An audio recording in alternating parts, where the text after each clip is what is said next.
You're watching Oilers Nation Everyday with Tyler Yaremchuk. Your one-stop shop for all things Oilers. What happened while I was gone? Let's, what do I usually say here? Go ahead with the show. There we go, sure. The lead. As soon as I saw it, I knew. It was right there. It was right there. Trickled back. Feels good to be back. Yeah. Welcome into Oilers Nation Everyday with Tyler Yaremchuk. The way the show was initially intended. Shout out to Liam for hosting 5 episodes of the show. I think so. My longest stretch. Your longest stretch. Good job. Yeah, it was fine. Yeah, I didn't watch a single one. There is no way. That's okay. I don't watch when I'm not here. Yeah, no. But some stuff happened while I was gone, so there's that. Couple of things occurred.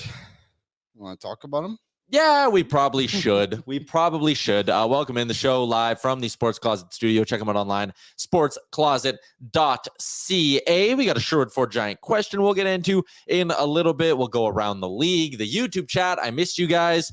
We'll talk about what I did while I was gone. We'll do a little bit of that. Mm-hmm. Do you want to start with a hockey talk, or do you want to start with what I did while I was gone? You tell me what you did. I feel like you're... Yeah, let's do that. What you did while you're gone. Yeah, that's infinitely more fun. 10-day trip. Mhm. Very good. Left last Wednesday. Drove to Invermere. Went to Panorama.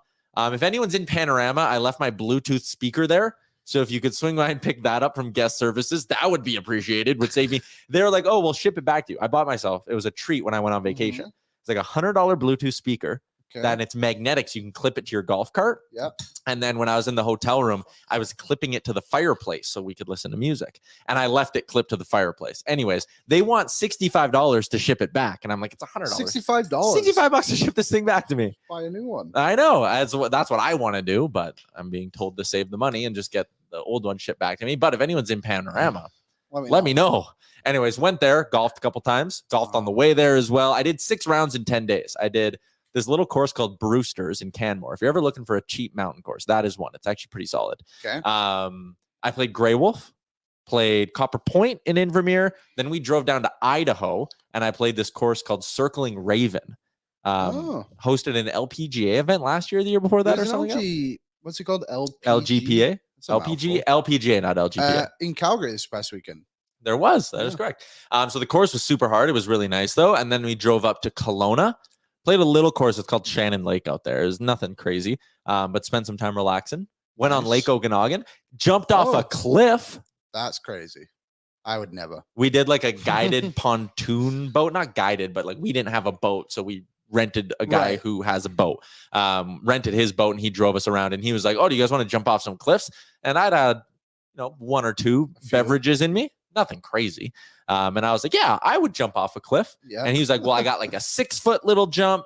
He goes, and then there's like a 20-foot jump. Then there's a 30-foot jump. And I was like, well, let's go in the middle here. Let's go 20. I was like, that seems like a bit much. And then you get to the edge of like the waters. You jump out of the boat, swim up to the edge. And there's just like a rope and you have to like pull yourself up like the first bit of this slope. Then you got to like climb rocks. And then the mistake I made was I get there and I like walk up to the edge and I look over and I'm like, there's no way that's 20 feet. Like that's 30. That is so, it looked so high. It was scary. Yeah. Height's not my thing either. No. And like, I'm not a big water guy either. So like, little frightening, but I was up there with my buddy Eli and Amber and they were both pretty scared. And I was like, I gotta be a leader. How was it? Like, how did it feel getting in? It was kind of cool. Yeah. But I did it once and I was like, never again. I'm good. Were you worried about rocks? No, because you could see, right? You could see. Yeah, like it was deep and like you swam up that way. So like you were kind of good. And like it was clearish water. But I also don't like getting water up my nose. So the video of it is wildly embarrassing for me. Because one, I'm a long individual. I wasn't like diving in like I'm going into Pencil. Not even that. So it's just me on the edge of a rock. Like to me, I was like, it was so high. Like that was so cool. You watch the video. It doesn't look that high in the video, obviously. And it's just me with my nose plugged, like jumping off and then like flailing as I go in. So we're not going to play the video for you. Or are we? 150 likes and we'll play the video. We had 150 views today. That'd be sick. Yeah, I don't think we're going to have that many. It's fine. It's really died down in the summer. Anyways, did some cliff diving. That was fun. What else did I do? Golfed again, played Golden. Golden Golf Course is awesome. Hopefully the fires have stayed away from Golden, because that was something obviously that happened while I was gone as well. Crazy. Yeah, it was crazy. Sad. But there's a nice picture. I think that was Grey Wolf. Yeah, that was Grey Wolf there. So there's a nice me in my flower shirt playing the best golf of my life. That's a sick picture. Isn't that funny? Yeah. I got my golf club. Made me laugh. I got my golf club to balance perfectly for like 15 seconds while we were waiting to tee off. Also, yeah, and Eli's just being a dumbass like he usually is. But right before that, we had a bear scare. I saw a bear on the course. Whoa. Yeah, so it was like 3 holes before that, and it was 3 holes before that. We teed off, and the marshal drove up, and he was like, "Hey, did you guys see the bear?" And we were like, "No." And he goes, "Okay, well, the group in front of you just teed off on this hole, and they teed off on the whites, and a bear ran across the blue tees right behind them." And the marshal was like, "If it's the same bear I'm thinking of, the mom's coming right down behind it. It's a little cub." Oh, God. And I was like, well, that's frightening. Yeah. Then we get to the next hole, play a par 3. We get to the next hole, and the marshal pulls up again, and he's like, "Hey, the bear is like just to the right of the fairway on this hole, and it's not the cub I thought it was. It's a black bear, like a grown black bear." So then, at least it wasn't a grizzly. Yeah, it wasn't a grizzly. Yeah. So then we teed off. We all found the fairway. Very good. And then the marshal had to come out with us. We went like one at a time from the cart path down to the fairway. And the marshal came out with his bear spray and his air horn. Oh. And he like stood there while you teed off, and you like watched the bear. You're like, "Hey, bear's right there. Hit it, run back up the hill." It was pretty wild. That is pretty crazy. Yeah, it was wild. If you did see the bear. Mm-hmm. But I played great golf. I shot even on the front 9 at Grey Wolf, which I was pretty proud of. What did you finish with? Finished 8 over, fell apart on the back, had a double, and then I'd had a run of like 5 straight bogeys that I just couldn't shake. Whatever. But shot an 80, which was good for me. I've only broken 80 twice in my life, and the second time was the round at Copper Point. Needed a par on 18, and I rolled in like a 6-footer to do it. It was very electric. That feels real nice. So that was my trip. So There you everyone's go. up to date on what I was up to over the last 10 days. I drank an unfathomable amount of beers, a lot of beers. What was your favorite? When we went down to Idaho, we bought Busch Light Peach. Oh, I saw that. Yeah. So I didn't, whatever, it's Busch Light. But Eli was like, if we see Busch Light Peach, we need to buy it, because he saw a guy on TikTok say it was really good. I believe everything I see on TikTok. Yeah. So we were at a Walmart in somewhere random in Idaho. And it was like, okay, let's get these Busch Light Peaches. We go to the back beer section, and there's 2 cases of 30 left. And he was like, they're limited edition. And I was like, yeah, 30's good. He's like, no, we need both. He's like, you're not going to see them again. 60? Yeah, we bought 60 Busch Light Peaches. Were they worth it? Yeah, they were actually pretty good. Super sugary, and like, not like a quality beer, but when it's 37 degrees in BC and you're on the lake. I got a bit of a cowlick here. It's Yeah, a little bit. pissing me off. A little bit. So that was my trip. Anyways, yeah, it was a fun little time. You're fine. The people can't even tell. I can tell though, and that's the worst part. Is this hat gonna fit you? Aaron has a small head, I think, or a Easy. small. No, you have a big head. I think is part of the problem. Full of knowledge. I've got a perfectly average skull. What do you wear in a fitted hat? 7 3/8. Okay, That's what I used to wear. yeah. Now you got that big mop of hair on you. I also wear 7 got 3/8. smarter. His brains Then I are got smarter. All right. People are telling us they want us to get into the hockey talk, I guess. I don't know. What? Someone just said the Z's. Someone said pitter patter, guys. So we can get Mike into the hockey Green talk. is in the chat. The Mike Green? I doubt he Pitter cares. patter. What do you want us to talk? Pitter patter. Let's get at her. I just finished my Olympic power rankings. Oh, that's an exciting part of today's show. Yeah, so later on in the show. So we'll give you a teaser of what we're going to talk about. Yeah. We're going to talk about obviously Stan Bowman a little bit. I'm sure. Yeah. you know. I haven't given a take publicly outside of Yeah. Twitter. We're going to talk about Leon Draisaitl and his new contract. That'll We're be the gonna short for giant question. grade Zach Hyman. Should be relatively easy. Yeah, it should be pretty straightforward. And then we're going to do our Betway other sports report. Obviously, Olympics is going on right now. Mhm. Trying to watch every sport, not every event. But I'm trying to watch the finals of it so that I can give an actual, like, again, the best of the best here. So I've got a 13 sport power rankings so far. 13 sport. Oh my God. I thought maybe you'd just do top 5. Oh, I have 13. Okay. And as you watch more sports, you're going to add more. Yes, I will try and watch them all. I don't know how many events there are. That sounds fun. Okay. We can do that. All right. Stan Bowman. I woke up, whatever day it was, in beautiful BC. Sun wakes me up. Looking out over Lake Okanagan, I see a DM in one of the group chats we're in. And Yeah. our friend Devin in the group chat just goes, "Are you kidding me?" Why do the Oilers do this shit? And I turned to Amber. I said, I think the Oilers might have just hired Stan Bowman. Yeah. So I opened up Twitter, had my notifications off for my trip because I didn't want to be bothered. And I look, and sure enough, the Edmonton Oilers had hired Stan Bowman to be their new GM. We had spoken about this previously a couple of weeks ago on this show on Oilers Nation Radio. And again, I haven't had a chance to be on any shows yet, so I'll give my take on it. I said at the time, and I will remain consistent with this take as well, and it's what I tweeted.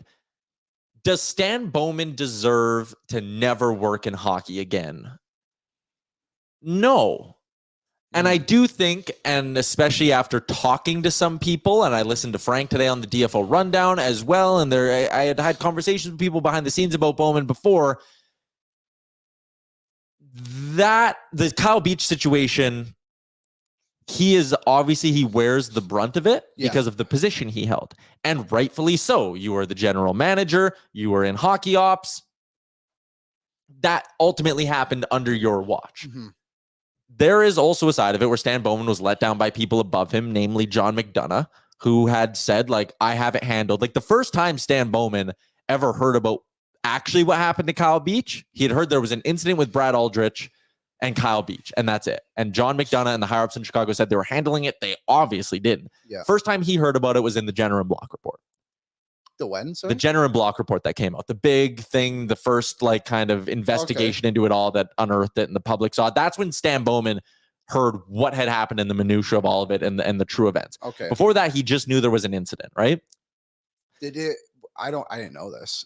The incident, was it just vague? Like, hey, there's a situation. There was an incident between Brad Aldrich and Kyle Beach. John McDonough apparently told Stan Bowman or something along those lines that, hey, it's going to be handled. They're all handled. John McDonough. Higher up than Stan Bowman in the Hawks organization, right? So what year would what year would he have found out? Was that when we kind of all found out? Yeah. Oh, okay. Interesting. So that was like 2021. But what I said before, and again, this is where I'll stay true, is do I think Stan Bowman deserves to never work in hockey again? No. I believe in second chances. And when you read what Sheldon Kennedy had put together, yeah, which is interesting. Which is significant.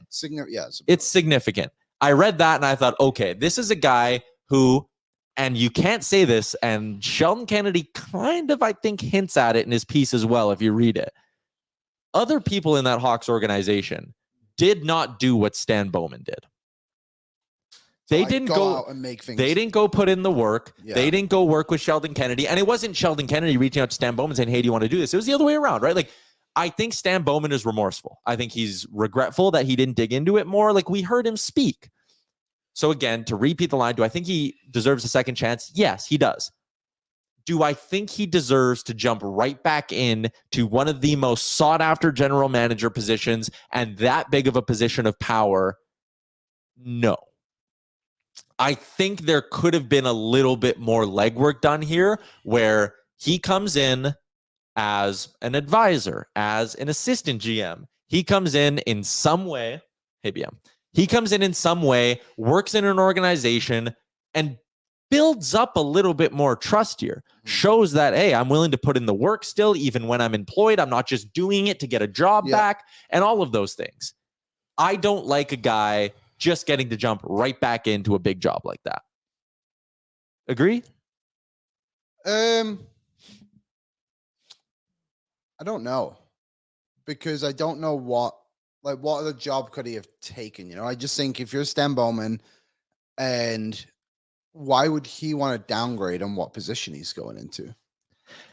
You know what I mean? Like, honestly, what other job could he have gone into? Like assistant GM? Yeah, like he could have been hired as gone to, I don't know, like player development, like player personnel or something like that, I guess. But I think from his case and from what you're saying, I didn't know that stuff that he didn't know. And I assumed that, like, and I think a lot of people, obviously the news broke and we spoke about it, like, knew he was kind of, he didn't hide it, I guess you could say. Maybe, but I don't know. I think what a lot of people were talking about was the fact he's just like not that good more than anything. Yeah. Okay, so that's kind of my take on Stan Bowman getting a second chance. You can argue for or against that. Sure. I think this could have been done a slower process, but like Stan Bowman's not going to sit there and say, I'm not taking the job. Yeah. Like to me, like that's not on Stan Bowman. That's on the Oilers sitting there and going out and saying like, why couldn't, and again, if you wanted to harshen the blow of this, and you can argue about whether or not this is a right or wrong thing to kind of view it as, but like you could have done this slower. You could have said, Stan, we're bringing you in. You're going to be an assistant GM and special advisor. Jeff Jackson's going to continue being the GM as title. Yeah. And you could have softened this thing. And then after a year, you could have said, hey, Stan's done incredible work behind the scenes. You could point to organizations he'll work with in Edmonton or would have worked with at that point in Edmonton and said, hey, look, he's willing to make a positive impact in the community. He's been in the GM or in the assistant GM spot and worked with our front office for a year. And next summer you promote him. And we actually don't have this big of a media circus and backlash, right? You could have gone about this a different way. And that's where I think there was, again, a bit of an oversight from the Oilers here in all of this. They didn't read the PR of this well at all. Well, no, they didn't. And it's funny, like we kind of spoke about, like the day they do it, the time they do it, all that stuff. Like it was very much like an NHL cover-up for what they were about to break. Yeah, that's fair. You know? The other thing too, like Mulick said, he started working with Sheldon Kennedy 3 months prior to Jeff Jackson being hired or something like that. Or 3 months after Jeff Jackson was hired, probably not a coincidence. I don't know that. I don't know what the timeline was, but what I will say is Sheldon Kennedy, who has done exceptional work in many of these kinds of spaces, he has absolutely zero reason to put his reputation and the work that the Respect Group does. He has zero reason to put that on the line For the Oilers or for Stan Bowman. Oh, hockey in general. Him and yes. Hockey has done him zero favors. Yeah. Stan Bowman and him had no relationship prior. These are not lifelong buddies, and Sheldon Kennedy's going, Wink, I'll do you a solid. Like, that's why Sheldon Kennedy's word carries so much weight in all this for me. And the other thing that also carries weight is what Stan Bowman said and what was in Sheldon Kennedy's piece. Stan Bowman and Kyle Beach have a relationship now. Yeah, to an extent. Yeah, and maybe not as in-depth as some people are spinning it. Like people are saying, They're not friends. They're not friends, but they've done work together in this space now. And that matters. And that's, again, Kyle Beach has zero reason to do this kind of stuff and to allow Stan to come into Trinity Western where Kyle was coaching. Yeah. Kyle Beach has zero reason to allow for that to happen unless he believes Stan Bowman is remorseful and has changed and can be a positive figure going forward. Yeah, and I think for me that was kind of the turning point in all of this, because obviously when it happens, you're just like, really, like we're doing this again. Yeah. Like, how many times have we gone through this? And sure, it's worked a couple of times. Like Evander Kane's turned out to be a good player for them. Zach Cassian obviously was a bit like that. Corey Perry, but it doesn't matter, quite frankly, what we think about the hiring. It matters that Kyle Beach, what he thinks, and if he's kind of good at it, then we should be accepting of it. I think another side of it too is maybe for people who have been involved with like sexual assault, sexual harassment, like I'm sure this has a different input on them, and I totally get that, and I can see why it's disappointing that you would see your favorite hockey team, your favorite sports team go out and hire someone who's been involved in this. But I think when you look into it too, stuff like you said, like he didn't know until it was kind of too late. Yeah. And I think that's maybe a layer of it too. Like I really appreciated what Stan Bowman went out and said in his press conference and the layers of his questions and him talking about how he needs to make the fans respect him. Yeah, absolutely. He needs to figure that out on his own. And Gregor wrote a piece on Oilers Nation. He needs to now walk the walk. Like he needs to have a positive impact, not just on the Oilers, but also on the city and just the surrounding parts of it, just hockey in general. Like he needs to help the game get to a better place, because we all know it's kind of shit. The hockey culture is not a good thing. Yeah. And we've all been around it. And I think the majority of people, it's a small minority that make it bad. Yeah. And I think a lot of sports, unfortunately, you're going to find that in just every day in general. But from that perspective of things, I do believe Bowman will have a positive impact on the game because, quite frankly, he has no choice. Totally. Yeah. Like you get a second chance now, you're not getting third. Thing, right? So you just got to do a good job. Yeah. You got to do a good job. And again, there is, if any other GM comes in here, if they hire Mark Hunter, if they would have hired Sean Horkoff, go to Matthew Darsh, go down the line. There were plenty of other good candidates, which is the other side of this, where it's like, okay, again, like Jeff Jackson is in charge here. You could have gone with someone maybe more junior. I actually decided Sean Horkoff wasn't a good candidate. Why? Because he's the director of player development with Detroit, and they simply do not develop players anymore. Decent point. Okay. Yeah. Matthew Darsh would have been fine, though. Where's that one? That's Toronto? He was in Tampa. Okay. Mark Hunter was Toronto. Yeah. Mark Hunter was the Toronto one. So any of those candidates, they could have come in. My point is, they could have come in and just done a good job with the team, and it would have been like, nice, good work. With Stan Bowman now, there's always going to be an expectation of more, and I would assume or hope that he is aware of that. That he can't just come in and, do 2 press conferences a year, doing the little State of the Union address, and then talk at the trade deadline and be done and never be seen in public. To an extent, like Ken Holland kind of was, Stan Bowman needs to actually be a pretty forward-facing figure here in the community. And that's the only way this is going to be viewed in any sort of a positive light by the end of it. Because, again, he's put in the work now. And, do you want to sit here and talk about the timing of when he started to talk to Sheldon Kennedy? I'm not going to read too much into that because, again, Sheldon Kennedy has no reason to agree to do the work with Stan Bowman. Sure. If it would have came out in a tweet where Sheldon Kennedy just simply said, hey, I've been working with Stan Bowman. I think he's changed and he deserves a second chance. If that would have been the extent of it, I would have been like, okay, is he just doing a guy a solid here? To write the op-ed that he did, to show up to Edmonton when he's being introduced, for Kyle Beach and Stan Bowman to have talked. There's enough proof here to kind of sit there and go, okay, Stan Bowman is remorseful. He's learned. He can be a positive impact. Yeah. I just, again, wish the Oilers would have avoided this headache altogether and would have just gone with a non-controversial person and let Stan Bowman go work as an AGM somewhere for 2 years. And then you could sit there 2 years from now and say, all right, I've learned. This is everything I've continued to do since getting a job. It wasn't just a push for me to get a job. And now what? And now he's just going to have to do all of that legwork I would have liked to see him do as an AGM. He's just going to have to do it while he's the GM of the Oilers. Moving away from that, I think, because... Sure, yeah. We've hashed out for 15 minutes. It's probably good. What do you think of him as an actual GM? Because obviously there's a lot of talk right now. It's like, he's not good.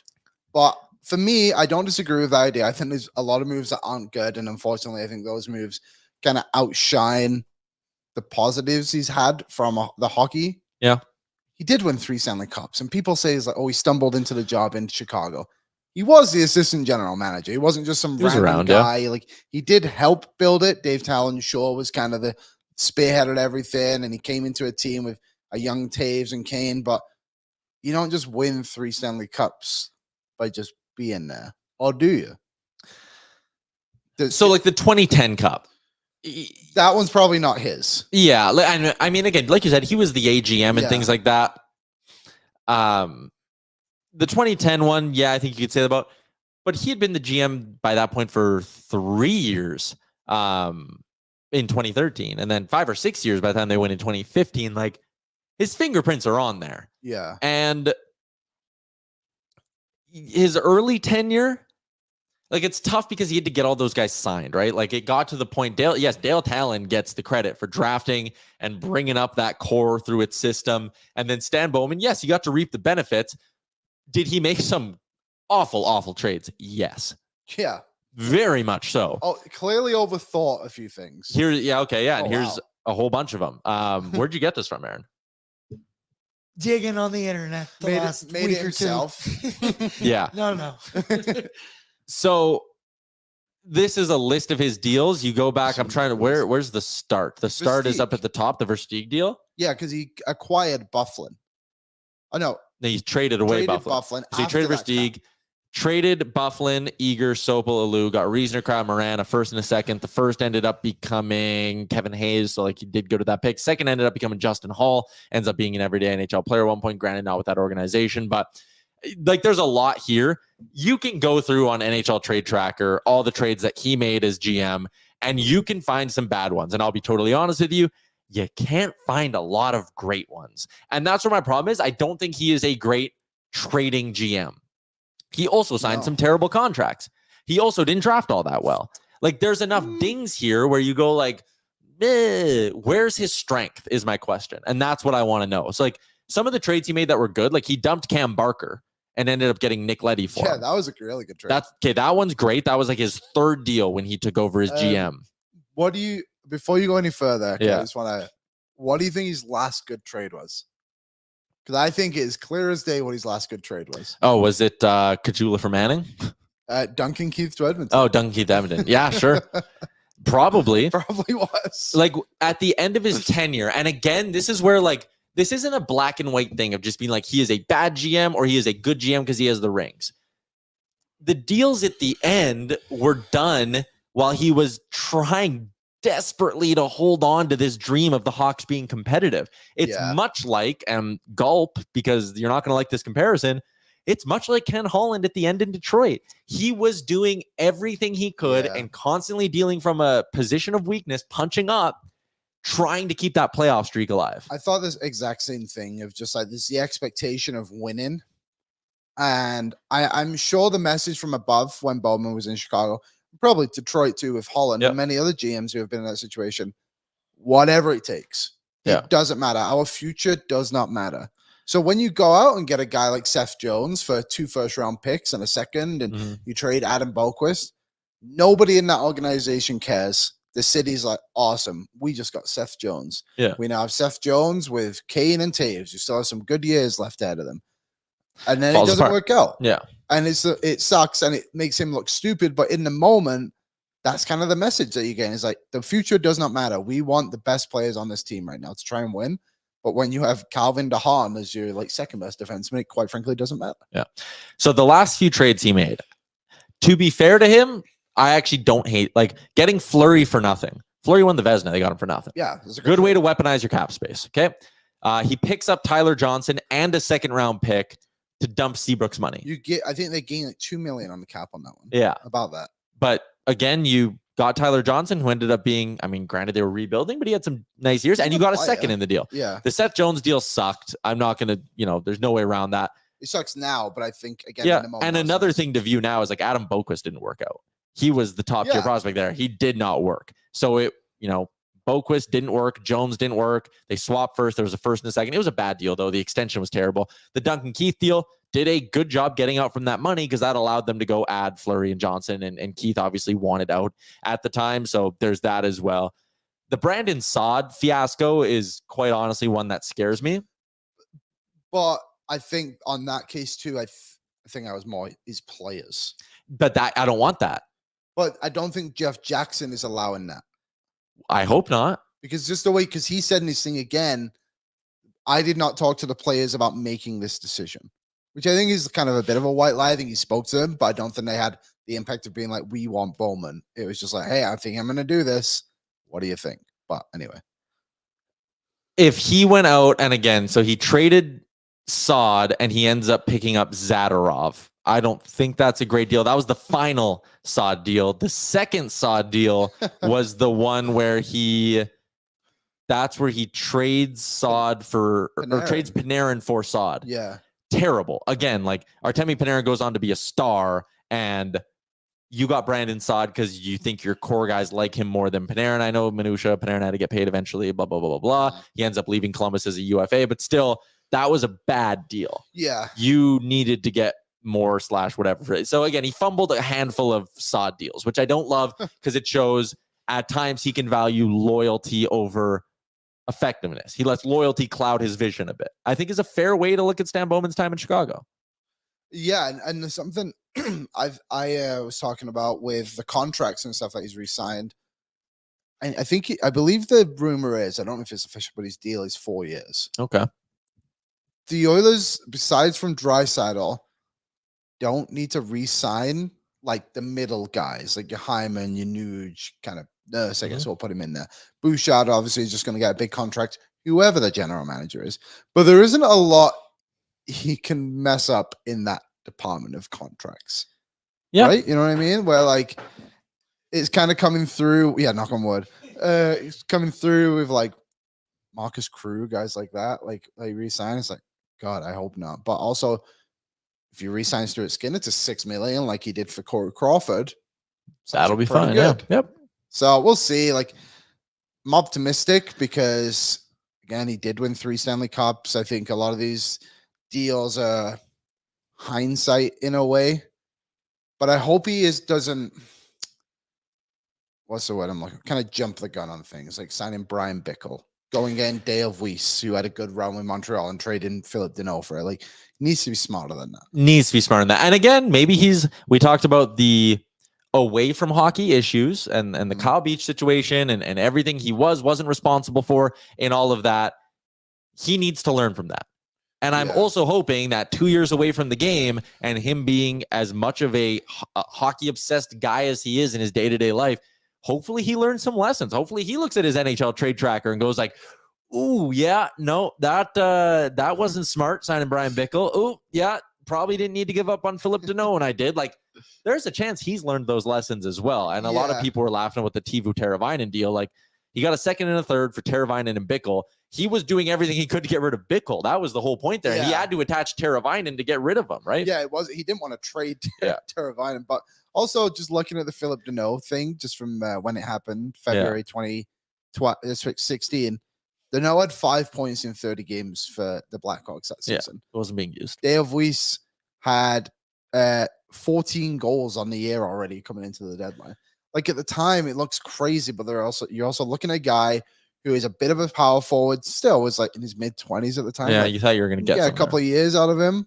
They didn't, but and understand it. There were good deals in there. Like, he got out of Scott Darling at a good time and got a third-round pick for his rights. He got out of Andrew Shaw at a great time and got 2 second-round picks for him at that point, right? Like, you can go through and find some good deals. So, it's a mixed bag.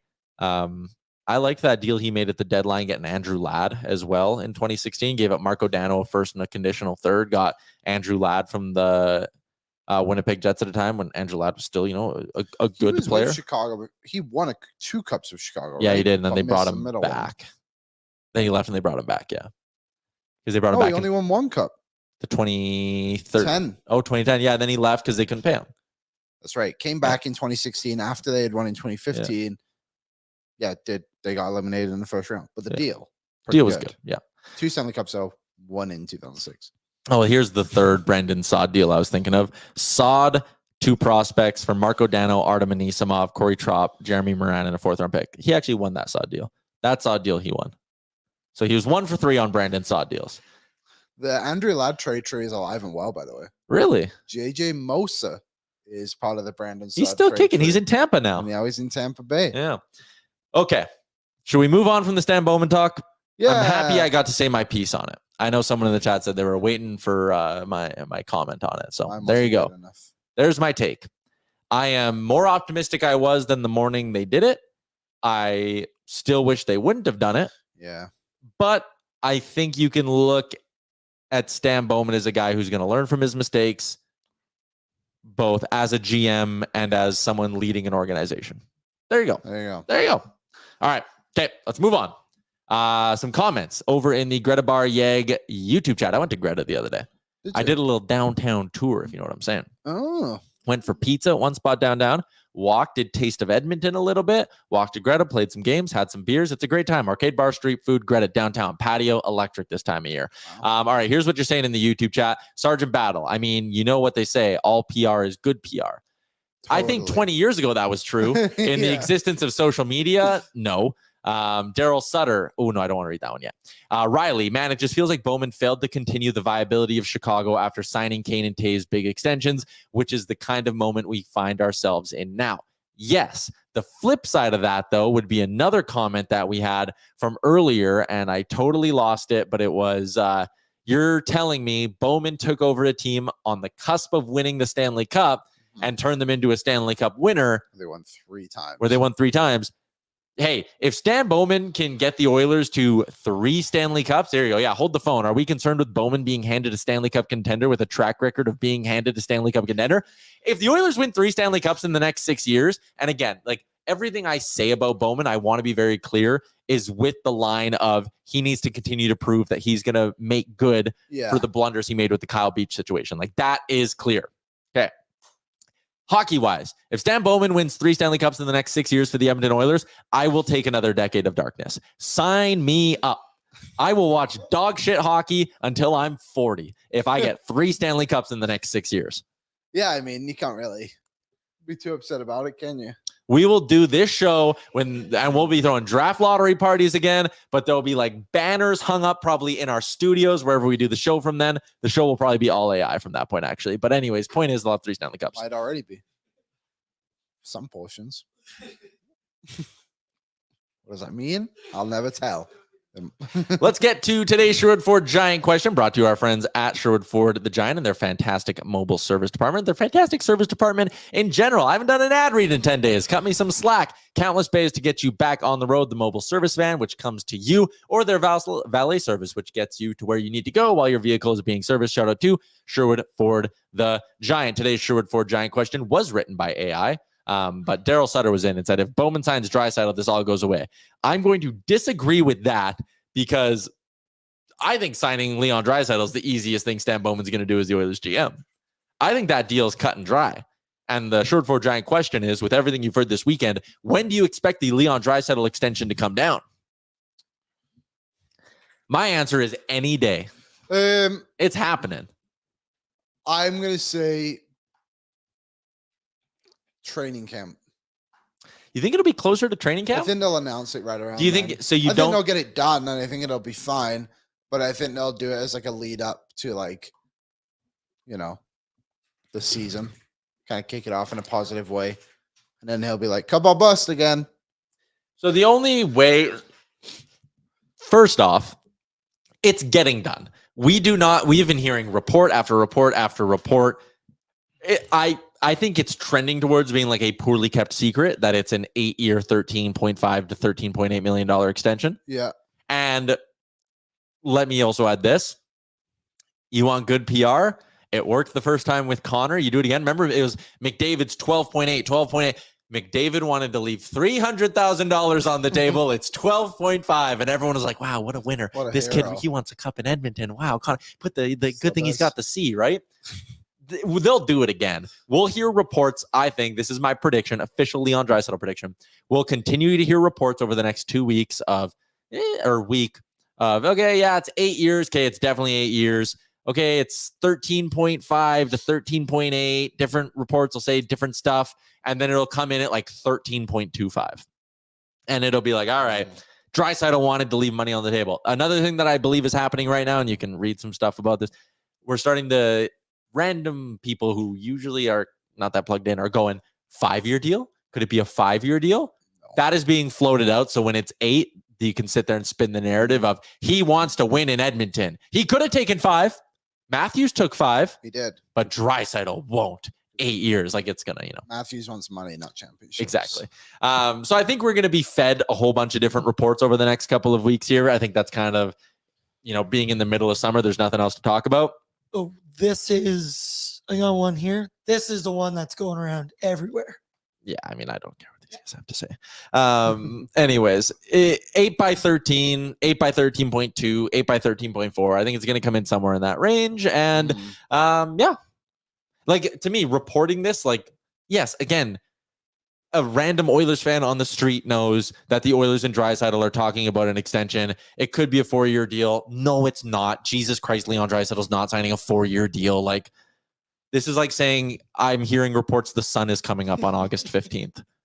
Well, let's hope. I hope you're right. Like, my point is this thing's getting done.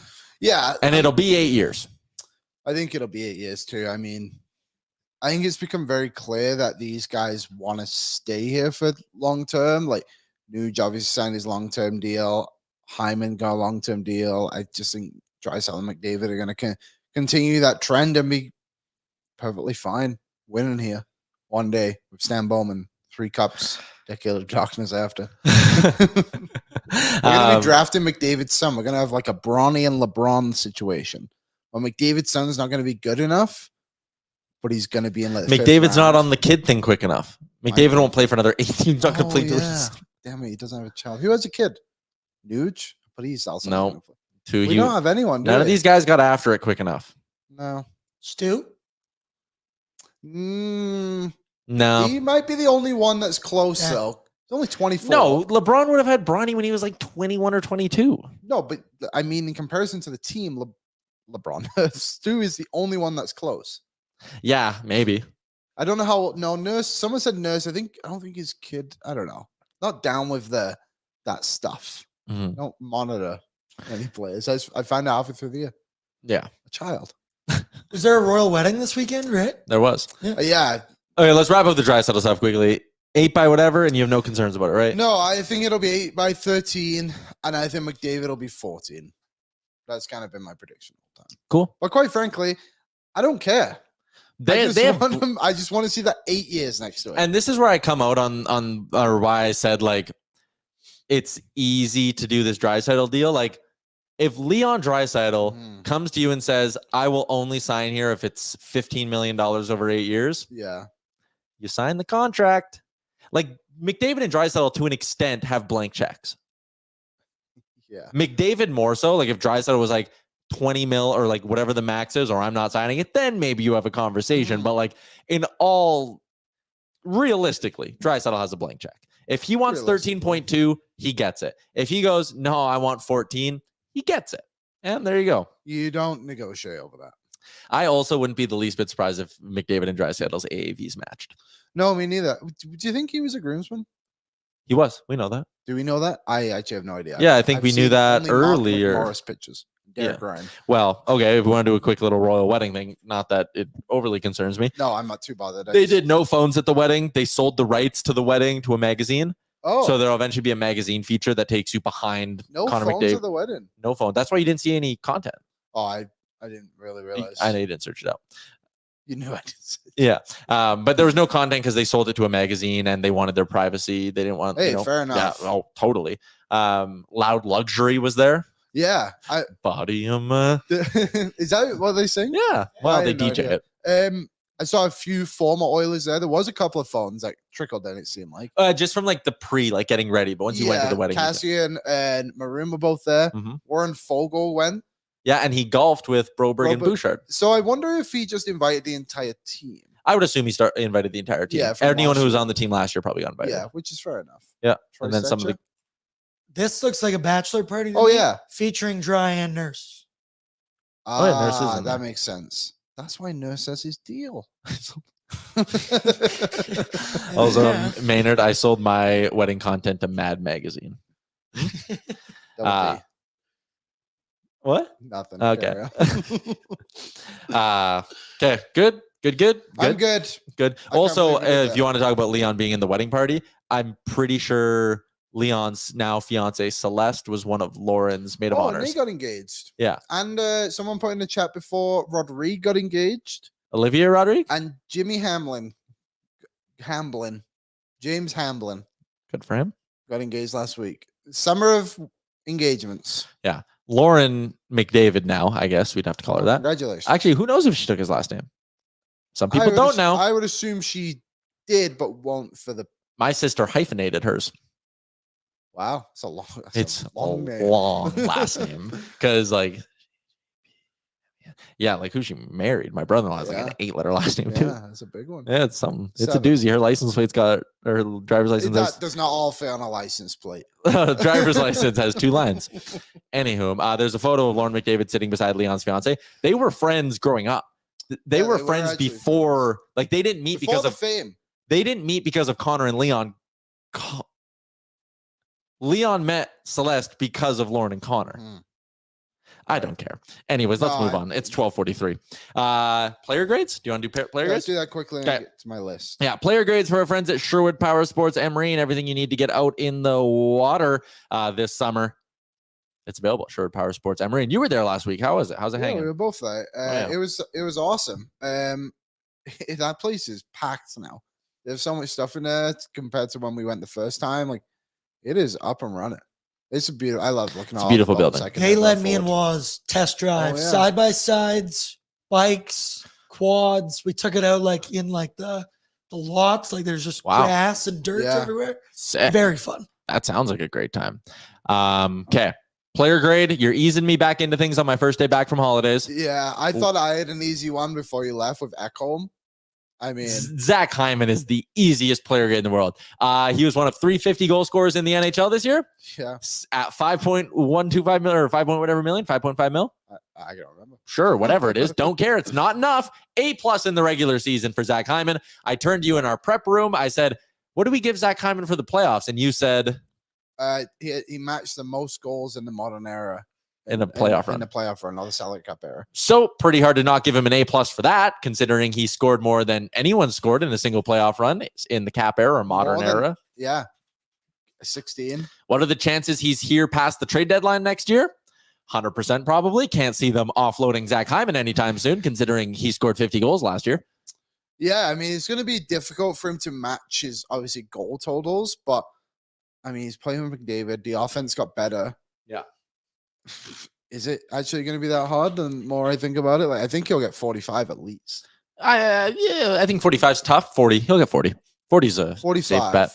He's got 70 goals this year. Yeah, including the playoffs. Insane. And that's the thing bananas. that's kind of giving me that reassurance that maybe he can go back and do it, is that some guys drop off in the playoffs. We saw Nuge kind of drop off when he had his 100-point season. Yep. Hyman just kept it going, and his game is so simple. You can kind of keep that alive for a while, can't you? Yeah. Does Skinner steal some goals from him, from Muelich? I don't think Skinner's the net front guy on the power play, so I'm going to say no. That's the thing. They're different. I think the Oilers are just going to score more goals next year. I know. We talked about, so obviously we had Ekholm on the last one, and Ekholm just had a career high 45 points.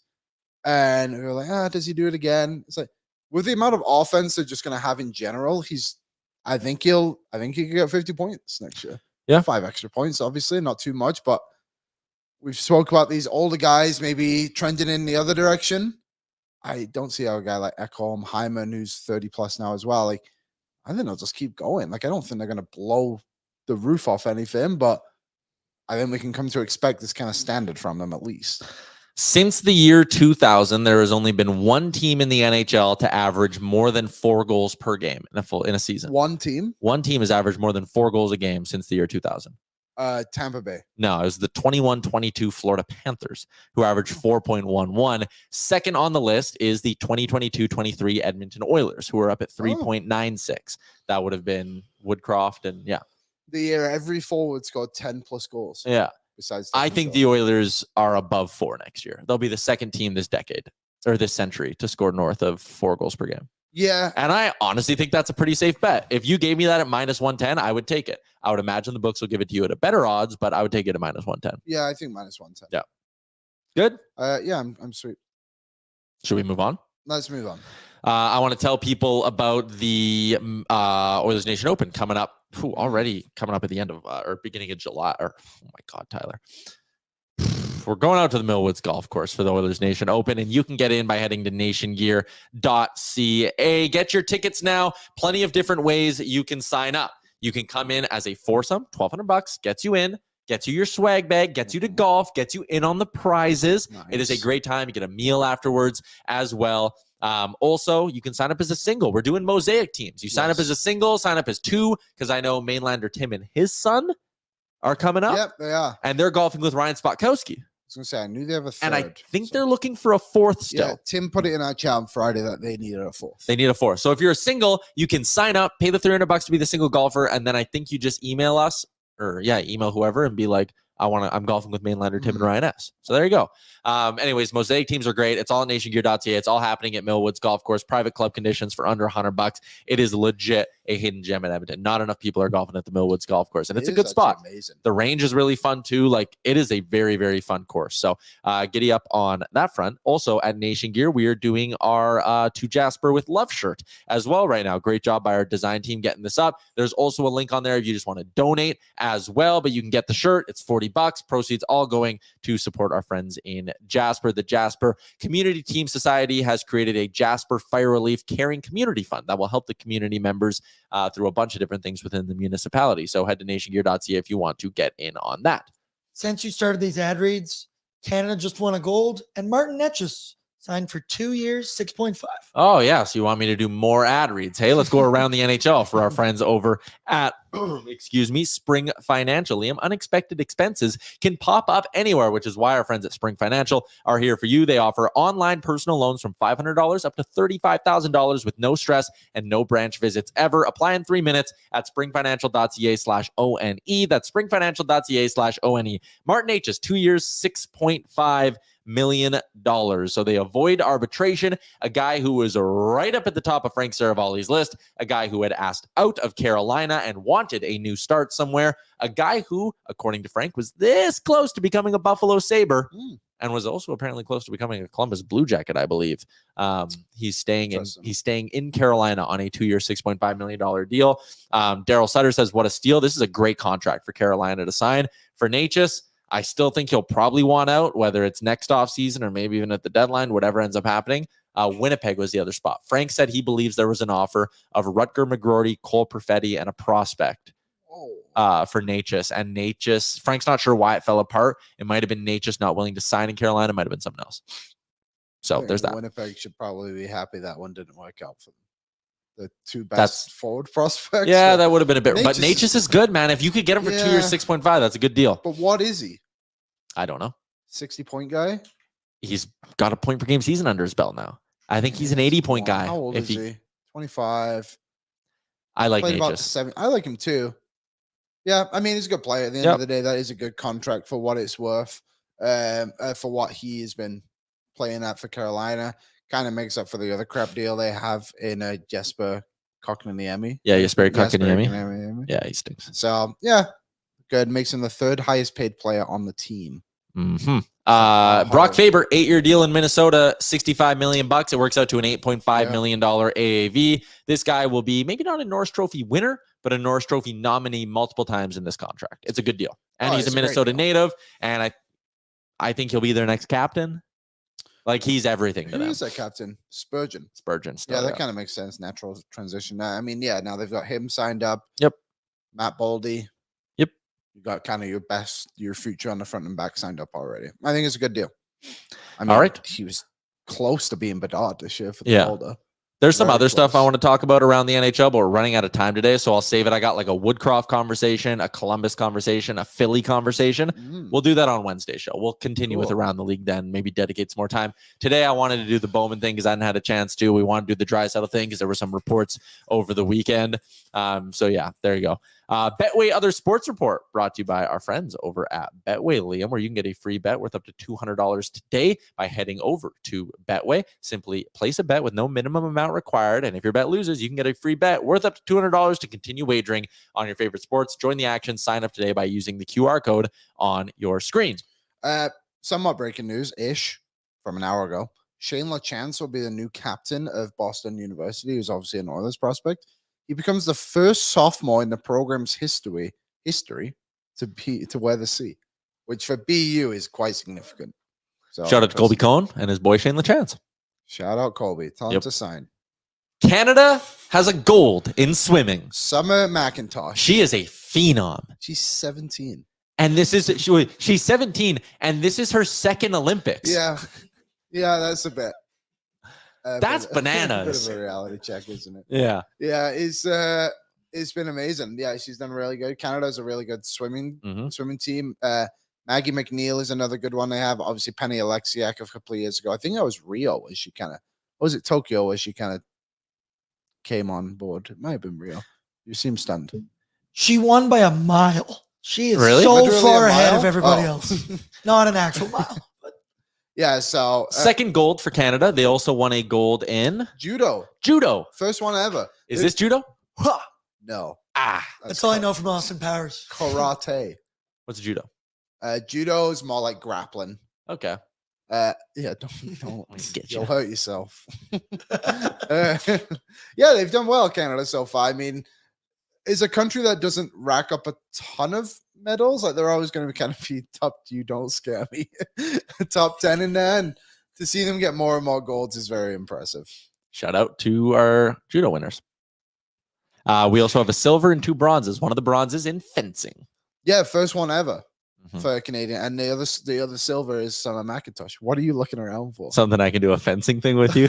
You might poke your own eye out. Yeah, I might. All right. Shout out to Canada, the Olympics. Power rankings quickly, so Liam, tell me the thinking behind this power rankings whole shebang. Well, the thinking is we don't have a lot to talk about. And decent point. The idea of it is I like the Olympics a lot. I like watching the events, and I think it's fun to kind of watch things you don't watch every single day. So, like, typically I won't watch. I don't watch a lot of soccer. I won't watch tennis, like stuff like that. I quite frankly don't even think they should be Olympic events, but that's a different conversation. But a lot of the other stuff about it, I like watching. I like supporting Great Britain. I like watching Canada as well. So I've tried to watch as many events as I can so far. Obviously, there's tons, but I've started to put them in a power rankings. So dig into it. Tell me your power ranking. This is enjoyment of watching. This is purely enjoyment of watching. I know, you have consumed all of these so far. I have watched all of these in some kind of form. I try to watch the finals of them, but sometimes it's just like, just kind of put on a game. The finals aren't on right now. So from number 1 is obviously my favorite, and 13 is the least favorite. That's how many events I've watched. I just found surfing and sailing kind of drug out quite a bit. I don't really know what the sailing is all about. Mm-hmm. They just kind of are in the ocean. I don't know if it's a race.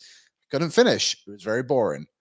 Surfing, fun when they get on there, but it takes so long because you have to obviously wait for the wave to come through. So that's a bit long. Table tennis was underwhelming. Didn't really enjoy that much. I know it's cool, but you can only watch the ball go back and forth so many times. Yeah, exactly. It's kind of like tennis. Archery was exhilarating for the final because they just kept going shot for shot against each other. Went to a shoot off. Whoa. South Korea came out on top against China, which was crazy. Judo, I watched a bit this morning. That was fun. Beach volleyball. Beach volleyball. Yeah, I like it too. And I think I like the scenery around it. Just being right next to the Eiffel Tower is pretty sweet. Soccer, I like watching the women's more than the men's, because the women's is actually the real team. The men's you don't really know. And obviously there's a lot of controversy going on right now with the Canadian women team. If they pull it off and get to the medal round, holy shit. This is not on the players. This is the terrible organization that Canada Soccer truly is. We can get behind the players, though. 100%. Skateboarding's cool. We watched the men's when we were there. Yep. They were pulling off some crazy moves. Rowing, I'm a big fan of just racing in general. And the rowing is sweet, and those people can get moving, and they go far as well. Diving is a lot of fun. I love watching them, and just literally having no idea what to watch. But then when they hit the wall, just judging like how big the splash was. And the other day I was watching, and I thought to myself, I said out loud, they may as well have just cannonballed. That was ridiculous. And it was me literally being a judge on the show. So I thought that was funny. And Tom Daly, I really like him for Great Britain. Great story. Volleyball. What a sport. The crazy stuff. Thank you. The way those men and women can put the power behind a ball with like the slap. Holy baloney. But not only the power, when they return the damn thing. The digs are insane. Oh my goodness. Incredible. Swimming. Love the racing. I think it's because of what guys like Michael Phelps were like when we were growing up in 2008, Beijing, and then London, the rest of them. Really fun. And gymnastics. This is men and women, but just the way they can just throw the body around. Like last night I was watching Simone Biles and that US team. Wow. Like I didn't even know Simone Biles is bananas. Insane. And all of them, like it's just the way, and they're all so young. And like way stronger than I'll ever be in my life. And just doing all these flips, and you just like see them like they're literally going so crazy in the air with these flips. It's crazy. Do you disagree? Do you like any of these events more than I others? haven't dug into any of them. I like watching table tennis, though. I'd probably have that higher. Like the skateboarding's cool, but I don't get the scoring enough to like really get into it. I just judge it purely off like the move. Yeah, that's fair. I am super into the basketball. Yeah, I haven't got into it yet. I don't know if I'll wake up for Canada tomorrow. I might wake up for the second half, but 5:30 they play out. So, but I love that first game was so good right to the end. They're in a crazy group. They're a good team. And they almost blew it. Yeah, But then they didn't. But I think for the basketball, and this will probably be the same for the soccer, maybe the tennis too. I don't know how that works. The knockouts are kind of when I get into it because there's a bit more on the line. Yeah. All right. We need to wrap up the show with one more thing for our other sports report. It is the Edmonton Stingers, Liam. It is the final game of the regular season, and it's happening at home tonight here in Edmonton. It's also happening while K-Days is on. So that you could have a whole night. 7:00 tip-off tonight, Stingers and Winnipeg Seabears. The Stingers are 12-7. They've clinched a home playoff game this year. And if you want to go, I'm going to make this giveaway about as simple as I can. If you want to go to the game tonight, I got 2 tickets for you. Comment Stingers in the chat, and I am just going to pick one of the first 3 people that comment it. Comment Stingers in the chat. The Stingers looks like they're gonna finish second in the Western Conference. So it looks like they're gonna be playing the Calgary Surge as well, behind Vancouver. Oh, there you go. Your first. Who was it? Joshua Terry.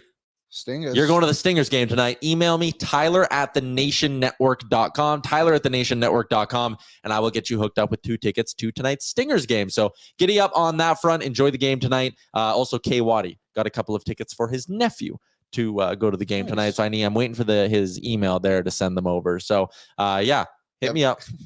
K. Waddy. Yeah. That's good. Doesn't even live in Edmonton. No, but he's giving away. I'm not going to say where you live because I don't want to dox you. Yeah. But that made me laugh when I found out where you lived. All right. And also, thanks for watching. That's quite the commitment. Josh, email me. Everyone else, enjoy your Monday. That is a wrap. That hour absolutely flew by. I'm happy to be back here and leading you through what should be a fun August of shows. We got 3, 6, 9, 12 of them to get through. So giddy up. Good luck. Goody up. All right. Enjoy your Monday, everybody. We'll be back on Wednesday when I think Jay might join the show. So we'll see you then. Oil up. Bye-bye. Thank you for watching Oilers Nation Every Day. Hit the subscribe button to never miss a show. And for more, visit OilersNation.com.